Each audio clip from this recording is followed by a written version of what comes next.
welcome to this class today. We're so grateful to have you with us for this class. It's the third class in our Helper series on moving family history forward in the Warder Stake. And I need to give a disclaimer at the beginning of the class. It could sound like this is some kind of official training for family search or even by the church. And I want to just be really clear that it is not. It's a class offered by the BYU Library Family History Center in the hopes that we will be helpful to you. I've been a consultant in various units for about 20 years. And so I'd like you to think of this as one consultant friend to another or to other people with family history callings, just kind of sharing things that I've learned that I hope will be helpful to you. And of course, we'll rely heavily on the handbook because that's kind of the source of truth, right, for consultants. So just for those who may be here for the first time today, the Helper series, it consists of 3 classes. We've already had class 1 and class 2, and they were recorded. And so if you missed those, just go to our BYU Library Family History Center website. And I think the missionaries usually put the link in the chat, and those recordings are posted there. And then today, of course, we're on class number 3. And this one is also being recorded and will be posted on the same page within about a week. So here's what we've got on the schedule for today. First of all, we're going to talk about some basics of fulfilling our callings. Oh, and by the way, this class is for anybody with a family history calling. So not just consultants, but the things that we're going to talk about could be useful for a high counselor over family history or a relief society counselor with that responsibility. Anybody who has family history and temple work as part of their stewardship in their calling. So we're going to talk about roles and resources for your calling, temple and family history plans. They're integral to success, I believe. Temple and family history coordination meetings. And then we're going to talk about some typical challenges. What I found is really interesting in the various wards and stakes where I've served as a consultant, the same problems keep cropping up. Maybe you all have noticed that too. What's the old saying? There's nothing new under the sun. I think that's from Ecclesiastes in the Bible. But the same challenges keep popping up. So we'll talk about some ways to address those today. And then we'll talk about how to engage members, just some creative ideas for getting people involved. And some of that, honestly, I've got like a few slides, 3 or 4 slides with just lists of stuff. And I was worried that it was too text heavy, but we're not going to go through all of them. But I wanted to include them because we'll give you a link to this slide deck afterward. And then you can look at the lists and at your convenience and see what might be valuable for your calling. And the last thing we're going to talk about is, okay, now we've been through this class. What do we do with all the stuff we've learned? What do we do going forward? So let's first talk about roles and resources. The best resource is seriously the General Handbook, because that is what our leaders have prayerfully documented for how we are supposed to carry forth the work of temple and family history work in the church. And the thing is, what's so great now that this is online, they update it. I would say just the past track record has been maybe once or twice a year. So it's always a good idea to reread section 25, which is the section on temple and family history work. Just a funny little experience. In one of my stakes, when I was called as a consultant, my stake presidency member over family history called me in for an interview and, just wanted to touch base. And he said, Sister Grant, he asked me a bunch of stuff and offered his support. He was wonderful. But then he also said, Sister Grant, have you read the handbook on family history? And I had to say, no, President, I haven't. And he, in his gracious, kind way, said, Sister Grant, you might want to do that. And so, of course, I went home and read the handbook, and I was like, this stuff's really good. We should all read this. It's got great information. So let me recommend to you, if you haven't read Section 25 lately and you have a Temple and Family History calling, definitely when you get off this call today, as soon as you have an opportunity, just read through the whole thing. And I noticed that I didn't say just read through the part about your calling because I found it helpful to read the whole thing because you get a sense of how all the pieces fit together, how all the callings fit together, who has what responsibility. And I found that it just gave me so much insight and helped me know kind of where my boundaries were for my calling and what other people should be doing. So great section. I highly recommend it. Let's talk about the major roles that are called to lead temple and family history work forward. This is one we often don't think of, but members bear the primary responsibility. It isn't the consultant's responsibility to get family history going. We're supposed to support, but really the responsibility lies with the members, and the handbook makes that clear. So these little numbers here are references to the handbook. So the handbook says that members participate in temple and family history work to help unite their families for eternity. How beautiful is that? And this part is relatively new. I would say maybe within, oh, I want to say the past 5 to 7 years. So, in other words, it hasn't been in the handbook for 20 years or anything. But now it's saying that parents have the primary responsibility to help their children experience the blessings of Temple and Family History Service. And I love that. It fits right in with President Nelson teaching us that we want to have home centered gospel living supported by church programs, not the other way around. And I see the same thing in family history. The Lord, through his prophets, is saying, we as members need to take the lead for our and be responsible for our own family history. And as parents, we need to help our children. And I would say that you're never too young and you're never too old, right? As kids are never too young or too old in a family. At any time, parents could help them at the right level to get involved in family history work. So, okay, maybe not a baby that's in the crib, right? But as children start to talk, you can tell them stories from your family history or seek the guidance of the Spirit in how to teach your children and your family members about temple and family history work. So the primary responsibility, fortunately, lies with members, but they have a lot of support. So consultants are called to help members experience the blessings of discovering their ancestors. And I put in cousins. The handbook doesn't say that. That's what the brackets are for. But the reason I put that is that it is in the policy statement when you reserve a temple name. We're within church policy to do not only our ancestors, but any descendant of an ancestor or someone who married an ancestor or a descendant of an ancestor. So consultants help members experience these blessings. The Ward Temple and Family History Leader is a key person in carrying Temple and Family History work forward in the ward. He's kind of parallel or a peer to the ward mission leader. So just as the ward mission leader leads efforts to share the gospel, the Ward Temple and Family History Leader helps to lead efforts to get people involved in family history. So it is a Melchizedek priesthood calling. So a woman is not called to this position. And I've heard some people complain about that, and I don't know why we would need to complain, if that makes sense. There are so many opportunities for women in the church, and the fact that this one is designated as a priesthood calling, I trust the prophet on this, and I'm just totally good with that. If anybody on this call today has concerns or doubts about that, I might recommend two things. One is to prayerfully ask the Lord, is this your will to do it this way? And also possibly counsel with your priesthood leaders and kind of just get their take on it. And honestly, some women I know are like, I wouldn't want the responsibility. Let them have it. So there's advantages to having this assigned to a priesthood leader.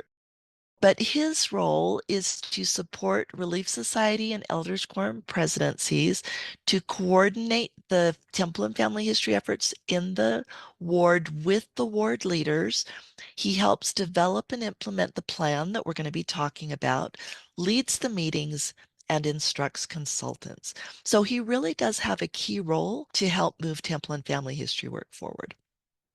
The ward council, since, oh gosh, I want to say about 2017 maybe, is when they started getting more emphasis. At least that's the way I perceived it. They started getting more stewardship, I think we could say, over family history, like, or just more emphasis, I guess. Where in the handbook it said, hey, the ward council needs to be involved in moving family history work forward.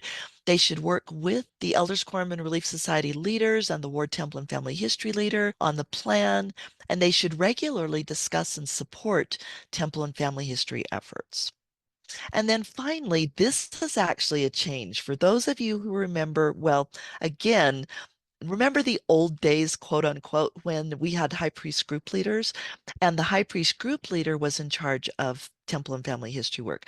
But when that changed, the responsibility was divided between the Relief Society and the Elders Quorum presidencies.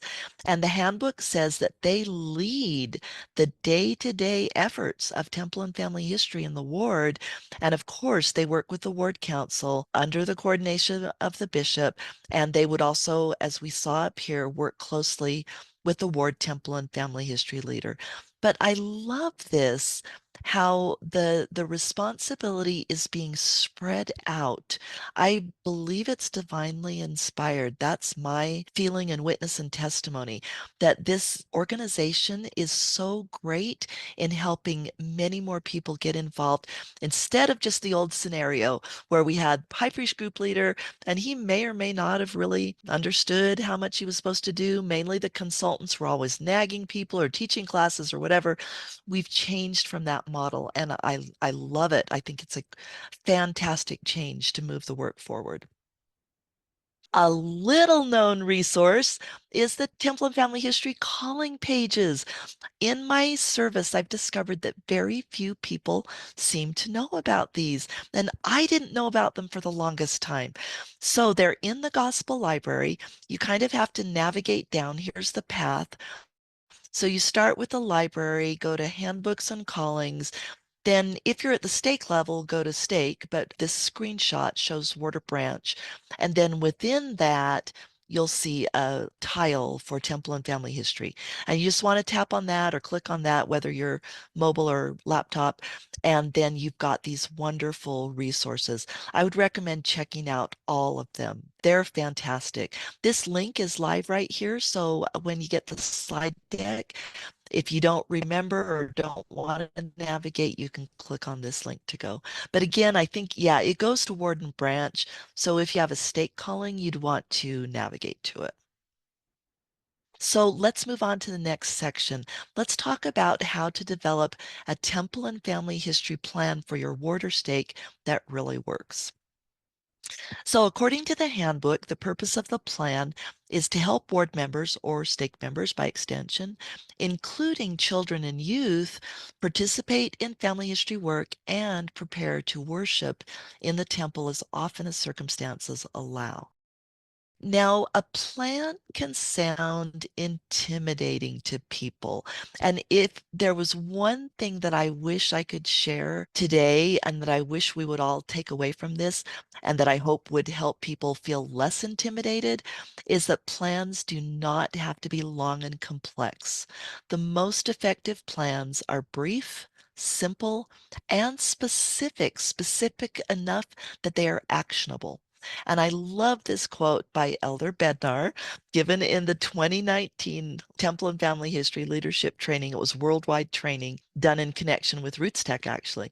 And this is a direct quote. He said, "We, meaning members of the church, do not do simple plans well. We do complicated plans that nobody pays attention to." Anybody had that experience? I'm betting that we've all experienced that, where either we or our leaders have developed, this 5-page plan with quotas and 25 bullet points in each section, and just so complicated. And then you walk out of the ward council meeting or the Relief Society presidency meeting or whatever, and nobody remembers the plan and nobody does anything about it.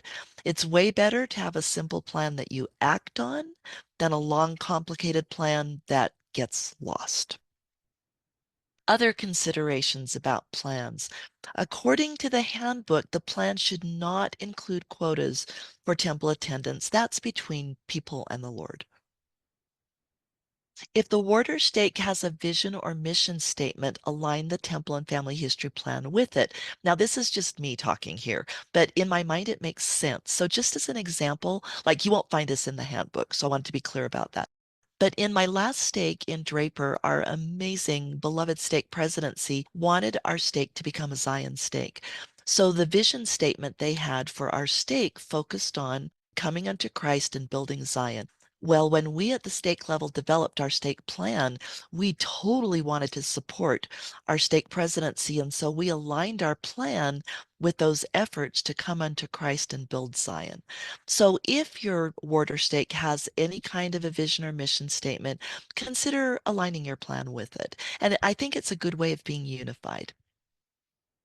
The plan can include ways to help members build their family trees and also temple preparation. The plan will have the most impact if, and this is actually true in any area of life, when you're trying to teach somebody else or lead somebody else to do something, you have more power and authenticity as a leader if you are also doing the things you're asking others to do. So in this instance, when we're talking about plans, Word Temple and Family History plans, the plan will have the most impact if those involved in creating the plan are themselves seeking the blessings of temple and family history work in their own lives. And if all involved are earnestly seeking the guidance of the Holy Ghost, because the Spirit knows what your unit needs, what your warder stake needs, what your auxiliary needs. And I'll tell you, whenever I try to go on my own wisdom, it just doesn't work as well. Have you guys found that too? When we either forget or maybe don't follow promptings or whatever, it just doesn't go as well as when we earnestly seek the guidance of the Holy Ghost and then act on that guidance. Kathryn, Here is a sample plan from my old stake, and I was a little nervous about sharing it. And so I want to be, there Laura, are yes, there are two questions in the Q&A. One's from yes. Let's see. Christopher says, can you give an example of quotas that we should not participate with? Christopher, thank you for asking me to clarify that. The handbook specifically says temple attendance. So we're not supposed to say every member has to go once a week or every member has to go at least once a month or whatever. How often a member goes is between them and the Lord. So the handbook, as far as I know, does not say, for instance, that you can't have an indexing goal or something like that. But they do specifically say we're not supposed to set goals for our members for temple attendance. Thank you so much for letting me clarify that. And Christopher also has a question here. How common is it to have temple preparation in a plan? Great question. In my experience, it's like we didn't put it at the stake level because that wasn't our stewardship. That's a ward stewardship. But most wards will have young men and women preparing for missions and thus preparing for their endowments. And so I would think that most wards would probably want to include it for at least missionaries, even in wards where there aren't a lot of converts. In some Utah wards actually have really high convert baptisms, but others may not have as many converts in their unit. And so you may not have temple prep for converts, but most likely people will have temple prep for potential missionaries, people that are going on mission and have not gotten their endowments yet. So, Christopher, thank you for asking that. So, the reason I was nervous a little bit about actually giving a plan that somebody had created is that I didn't want anybody to think that this is some kind of template or that your plan has to look anything like this. It doesn't. Mainly the reason I wanted to show it is it's very simple. It's got 6 bullet points. It's not like 3 pages long or anything. It follows the guidance that we've talked about already in this class. It's actionable. So for instance, the third bullet says we're going to do 2 discovery experiences per year in Elders Quorum and Relief Society. That's something you look at that and you go, okay, I know exactly what I'm supposed to do about that. The bishop has the assignment to check on people without current recommends that could be reissued.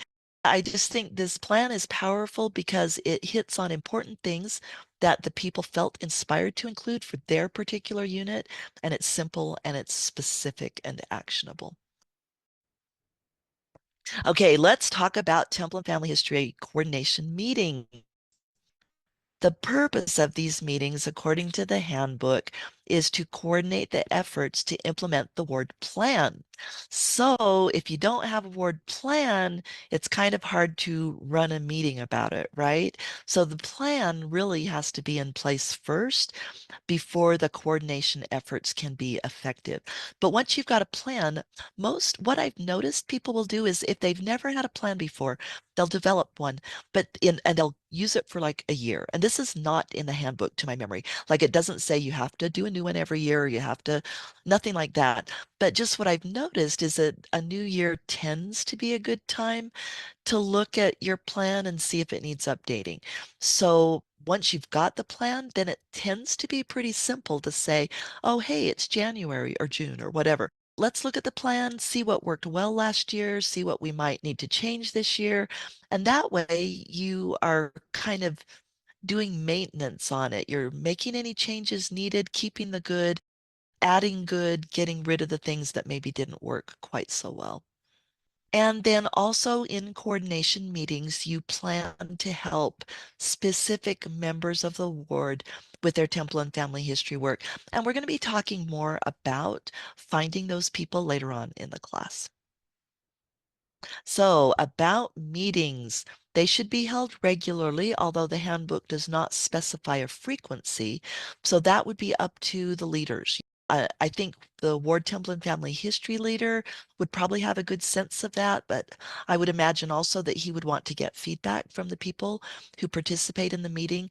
But yeah, regular is good because if it's not regular, you tend to lose momentum. And we probably all remember what President Nelson said about spiritual momentum. It is powerful. It is conducted by the ward temple and family history leader if he is called. In some smaller units, the member of the elders quorum presidency takes over that responsibility. So if they don't have enough staff to have both a leader and a member of the elders quorum presidency, then the member of the presidency acts in the capacity of the ward temple and family history leader. The people who come to the meeting, according to the handbook, are the ward temple and family history leader, of course, he conducts, the elders quorum and relief society counselors assigned to temple and family history, the assistant in the priest quorum, so we're getting the youth involved, the presidency member of the oldest young women's class, and the temple and family history consultants. And then others may be invited as appropriate. Many people find that it helps to invite the full-time missionaries, at least from time to time. Probably they don't need to come every time. That's, of course, up to the leaders, right? They would decide. But the cool thing about family history work and missionary work is that they really support each other. And people investigating the gospel can gain a testimony of the gospel through temple and family history work, through feeling the spirit when they look for their ancestors. So even before they get baptized, family history can be a great tool to help them feel the spirit and grow their testimonies. So the leaders just, if they, whoever they feel should come, maybe one time they'd want to invite the bishop. So other people can come as needed and as the leaders feel inspired. Another tool that is very, very helpful for those of us with temple and family history callings is the Family History Activity Report. Sorry, it was too long, so I put the acronym, but that's what it stands for, Family History Activity Report and Indexing Report. So the Family History Activity Report is available to certain callings on the LCR website. They used to let consultants run the reports, and that was stopped about 3 years ago, 4 years ago. And I have to admit to you that when I first learned of this, I was ticked.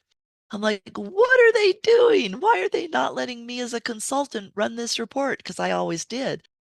But then I saw the wisdom of it. And probably because the spirit helped me. The spirit's like, Kathryn, calm down. These other priesthood leaders are now responsible for running the report, and you can't run it as a consultant. That means they have the privilege of taking responsibility to run the report, and they're probably more likely to look at it. So I was like, okay, I can be grateful that our leaders were inspired to make this change. So I found as a consultant, if your stake or ward leaders are not providing this report to you, just ask them. Just let them know, hey, as a consultant, I'm not able to run this report, but I do need the information on it. So would you be able to run that? And I've never had a leader say no. They're always very happy to run it. And I imagine some leaders will say, hey, wait, I didn't know we had this great resource. And so that would help them understand what a good report they have. And then indexing reports, these are a little more complicated to run. To run these, go to familysearch.org, this URL right here. And then when I say click on your group, you will see at least one group at the lower left-hand corner of the page. If you're at the stake level, it'll probably be both your stake and your ward. If you're at the ward level, it'll probably be just your ward. And if you've joined any other group, that group would show up there. But there's a blue report button. So once you get there, you click that button and then it asks you, what parameters you want for the report, what you want included, what time period you want to cover, that kind of thing. One thing I have been told about these reports, and if anybody knows differently, please correct me in the chat because things change so fast, don't they? Things are always changing. I imagine a lot of you have been to the new Get Involved site, and it has a lot of volunteer activities in addition to indexing. And people always ask, are those shown on the indexing report? Last I heard, they were not. Only indexing is shown on that report as I understand it. Now, if anybody knows differently, please put that in the chat so that we can have the right information. But to the best of my knowledge, that is current information. Has anybody on this call ever been to a boring, wasteful, worthless meeting? I would bet that all hands would go up for that. We've all had that experience of sitting in a meeting and going, I just wasted an hour of my life here. This is like, I should have brought my phone and played, or done family history or something while I was, scroll through my photos. The reason I mentioned these things is that these are very useful in the meetings. So in Temple and Family History coordination meetings, it's a great idea to review these reports. And while numbers aren't the goal of, like, we don't just do Temple work to get numbers, still the numbers can help us see possibly areas for improvement or areas where things seem to be going well. So these reports can inform our discussions in our Temple and Family History coordination meetings. So, how do we make meetings worthwhile so that people don't walk away and go, I just wasted a half hour of my life or however long? Well, it's best to meet regularly, but and Elder Bednar, I believe, even made this point in the training. Don't meet just to meet. Oh, well, we decided bi-weekly meetings. We have nothing to talk about today, but we're going to meet anyway. That's not necessary. For instance, sometimes the Sunday before a holiday or after Thanksgiving, you might decide to cancel because people are out of town. In other words, be flexible there and meet if it adds value, but don't meet just to meet. And then Elder Bednar did say this specifically in the training that you can meet by text or email. I got the impression he wasn't saying that you should always only text each other and never have an in-person meeting. But, occasionally, why not just say, hey, this week I'm taking care of my mom. She's in the hospital. I can't have an in-person meeting. Let's just go by email or something like that. So know that text and email is definitely an option for these coordination meetings as long as it's not abused, I think. One thing I found, this is just Kathryn talking here. This is not in the handbook. But I found that it can set a beautiful tone for a meeting to have a brief spiritual thought. Maybe somebody shares a quote about temple work or an experience they had finding an ancestor, something like that. And this is really critical, in my opinion. This, I believe, is also not specifically said in the handbook, but The one thing I've learned over the years that makes a meeting not worthwhile is when we don't write down the plans and the goals and the assignments that we made and we don't follow up on them. So then, in other words, we just have this great discussion. Maybe we're even inspired by the Spirit. Hopefully, we are. So we write down all these plans, or well, wait, no, we don't. We talk about them, and everybody's all, yeah, this sounds great. And they walk out of the meeting. Nobody has recorded anything. And a few days later, memory's fuzzy. People don't remember. So somebody should take the responsibility to take the notes and then share them afterwards. And anymore, that is so easy. You can take notes on your phone. You can take notes in an email and then just send it out to people. Put them in a Google Doc and give everybody the link. It's so easy now to write down those key decisions and assignments and then make sure that everybody knows about them. And then closely related to that is also the concept of returning and reporting. Just let people make it clear up front that whenever somebody is assigned something, that there will be follow up at the next meeting. That way, it's not embarrassing. People know that it's to be expected. And I think people are more likely, I know I am, to remember and to take responsibility if I know somebody's going to ask me to report on what I was doing or what I was assigned to do. And we'll end this little slide with one of my favorite quotes that was shared by a woman that I served with in primary back in California. It's not original with her, but I heard it from her for the first time. Just remember, it takes an awfully good meeting to be better than no meeting at all. Kathryn, Yes, yes, there's several comments in the chat, starting with Kathleen Fisher. So could you just address those quickly? absolutely. Thank you for alerting me to those. Kathleen says, oh, this must be regarding temple attendance, right, Kathleen? She says it's between them and the Lord and the ability to get an appointment. That's a good point. Temples are, at least in my area, are super busy. And so if you don't have an appointment, you risk not being able to get in.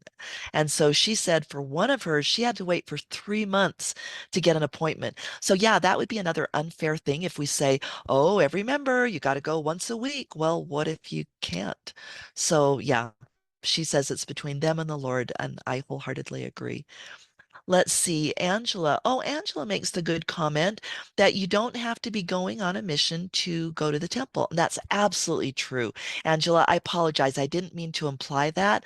I just meant that prospective missionaries will be going to the temple. Like they do need to get their endowments before they go on their mission. So that was all I was saying is that they would definitely need temple prep classes or they would benefit from temple prep classes. So let's see. This is Angela again. Angela, bless you. Says, make sure, if nothing else, that the missionaries have info to give out for who people can contact about family history. Angela's in Oklahoma, and she says, we have so many locally who have been interested in talking to the missionaries because of family history. You guys, how cool is that? So, wherever you are, make sure that your missionaries know who the consultants are in the ward or who the ward temple and family history leader is. In other words, if the missionaries are teaching somebody who has a question or is interested about family history, who can they talk to? And if the missionaries know that, that can be a great tool for conversion and for doing family history. Thank you, Angela. Bruchelle says there is a new Get Involved report in the Get Involved website that will graph the activity. So awesome. I did not know that, you guys. So that is updated information. If you go to the Get Involved section of the FamilySearch.org website, you can run a report. Laura says, who writes the plan? The handbook is kind of vague on this. They don't really say who actually writes it down.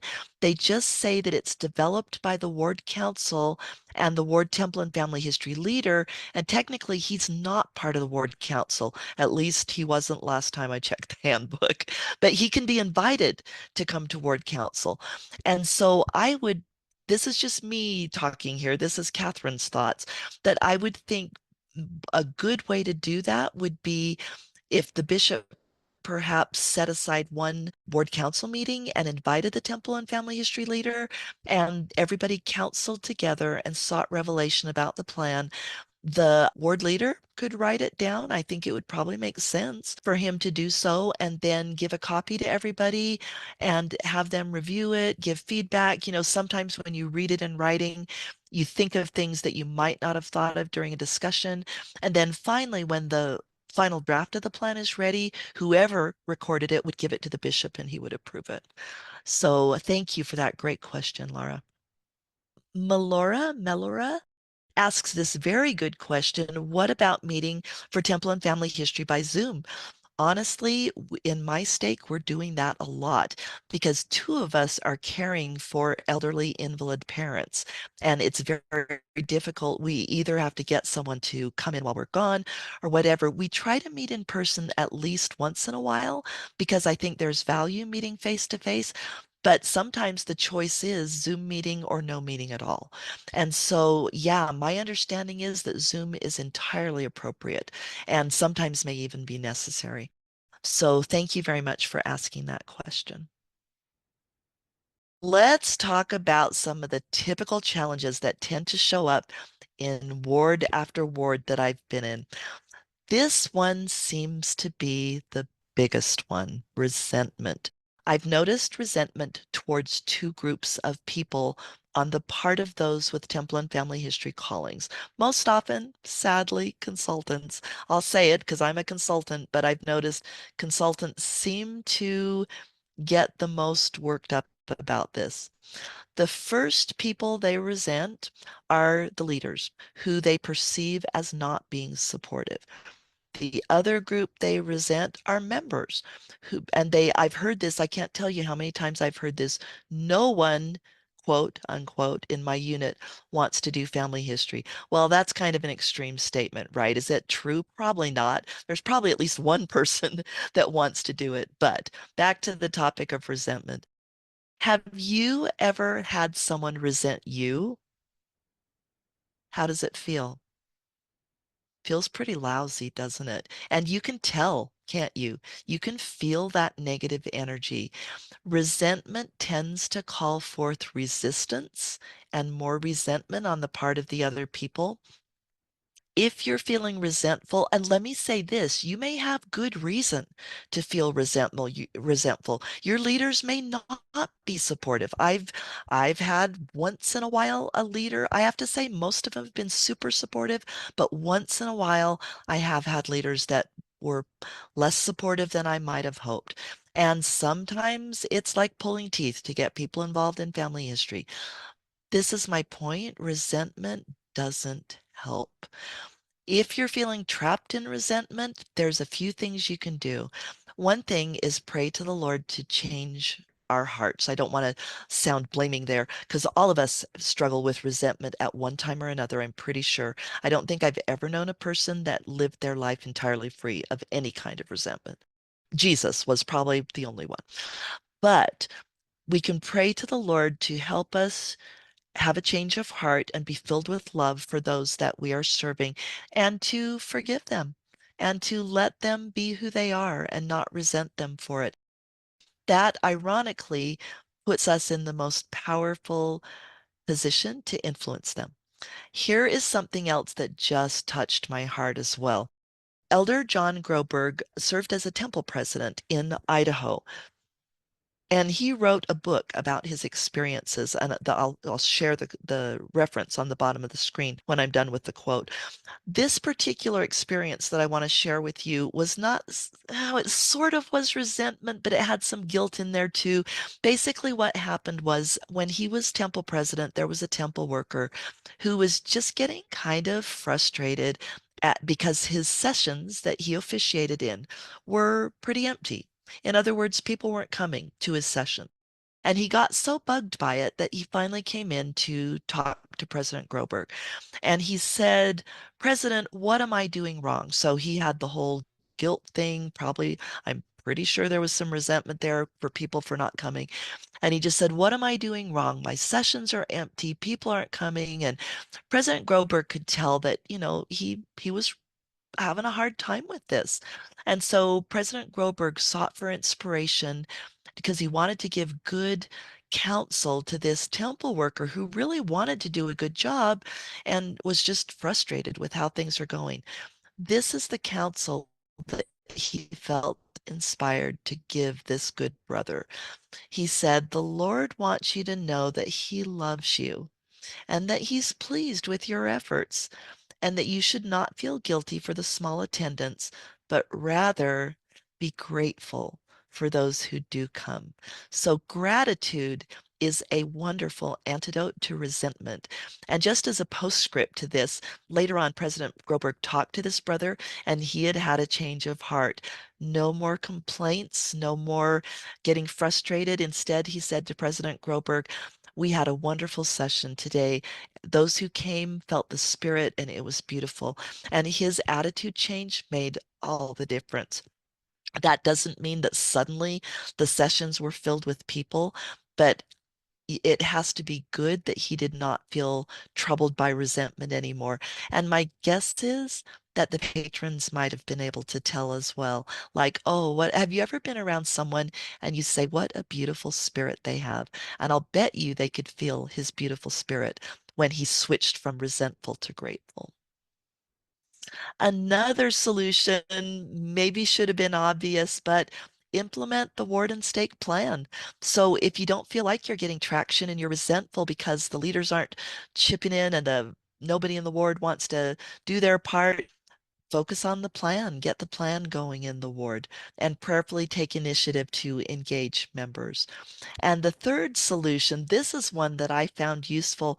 Once in a stake, somebody had gotten the wrong impression that all you should do is go in Family Search and just click a bunch of green temples, right? Like this was even before the days of ordinances ready. So they actually got up and taught it in a church meeting and said, oh, yeah, family history is really simple now. All you have to do is open up Family Search, and anytime you see a green temple, just click it. And I thought, oh my gosh, this is, in one regard, yes, it's wonderful that at least they're aware of Family Search and they want people to be involved. That is fantastic. But there is a little bit more to it than just going in and clicking green temples. So I thought, what I need to do is have a discovery experience with our leaders and let them experience firsthand what it's like to discover family members that are missing from family tree and let them have the privilege of adding them. And so I contacted my leaders and asked them, oh, and for those of you who may not be familiar with the term discovery experience, the first class in this helper series gives a demo of a discovery experience. It's basically just a spirit-led experience that's done one-on-one where the consultant or the helper helps the other person make a discovery about their family. So in this case, I invited my leader to have a discovery experience, and he said yes. And so I met with him and his wife, and we found names that were missing from their tree that they could add. And the spirit was there. It was amazing. And afterward, I watched this leader approach family history very differently because he had had that personal discovery experience. Kathryn, Another challenge, yes, Laura. there is a Q&A question and also a comment from Gordon in the chat. Oh, wonderful. So let's see. Gordon says everyone has input in the ward plan, so it doesn't matter who writes it. The key is that it is approved by the ward council and bishop.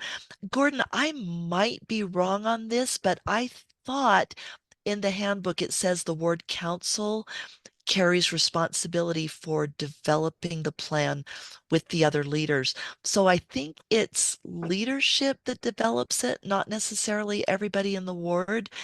But if I'm wrong about that, please let me know. Maybe we could take a look at the handbook. But yeah, and I think good leaders always do invite, to Gordon's point, good leaders do invite input from others.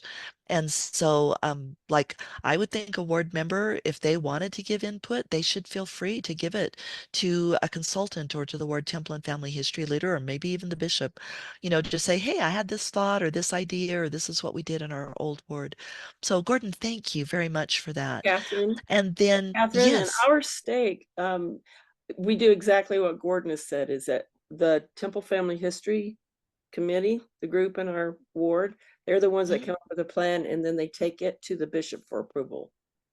Awesome. Oh, and Gordon just helped me know that I misunderstood his post in the chat. Gordon, I'm so sorry. He said I didn't mean ward members like all the members at large. I did mean those on the committee. So sorry for misinterpreting. And yeah, that's my understanding too. Angela says in their ward, it's only the ward council. Not sure if they actually talk to the leader or not. Yeah, the handbook says that the ward temple and family history leader should be involved in it. So hopefully they would do that. That's a reason why it's a good idea to read the handbook because there's lots of great guidance in there that we don't know unless we read it. So Gordon makes a wonderful comment.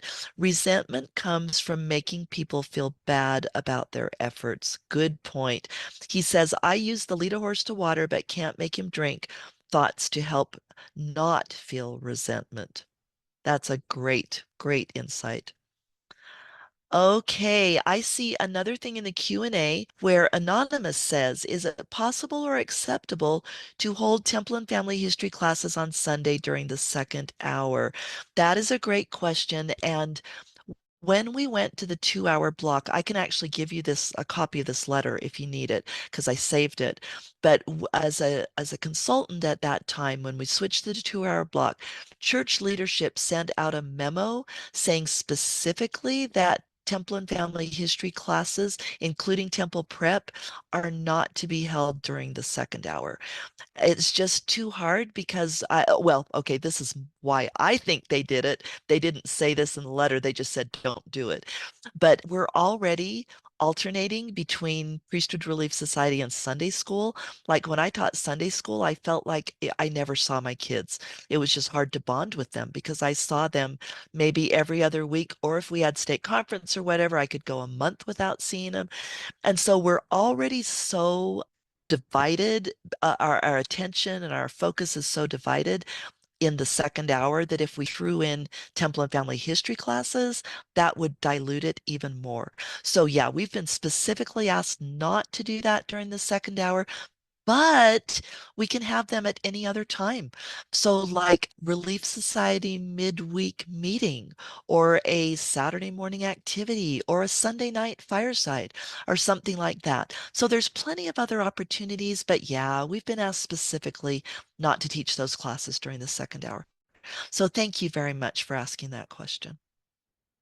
Okay. Another challenge is focusing on numbers. The trouble with focusing on numbers is it takes the focus off people. So I've been in a ward where, bless their hearts, I actually been in several different wards, and I won't give any identifying details, but you know the person who gets up and says something like, I've added 10,000 names to Family Search. And then, of course, how does everybody else feel in the ward? They're like, oh dear, I must be lousy. I've only added five. Or, well, I might as well give up on family history because I'll never add 10,000. So when we focus on numbers, it's a good way to lose the spirit of the work. And so focusing on numbers takes the focus off hearing the spirit. What if the Lord didn't want us to add 10,000 names, but wanted us to find that one lost sheep or something? So I think it's way more important to listen to the spirit than to have some kind of a huge number goal or to focus exclusively on numbers. That isn't to say that number goals are bad. Just so I want to be really clear about that. But I have seen how number goals have kind of shifted so that the focus is wrong. I hope that makes sense. I think there can be a balance. You can set a good number goal, a realistic goal, and just make sure you don't lose sight of the important things like loving other people, not making them feel guilty for not making the goal, and listening to the spirit. Focusing on numbers, I've noticed over the years, increases the chance of error, and it does embarrass low producers. One of my dear friends had a ward leader rebuke her publicly because she was not finding as many names as somebody else. Now, that is really rare. I don't hear that happening very often, but that is a negative side effect of being so focused on numbers that we criticize people when they don't measure up to those numbers.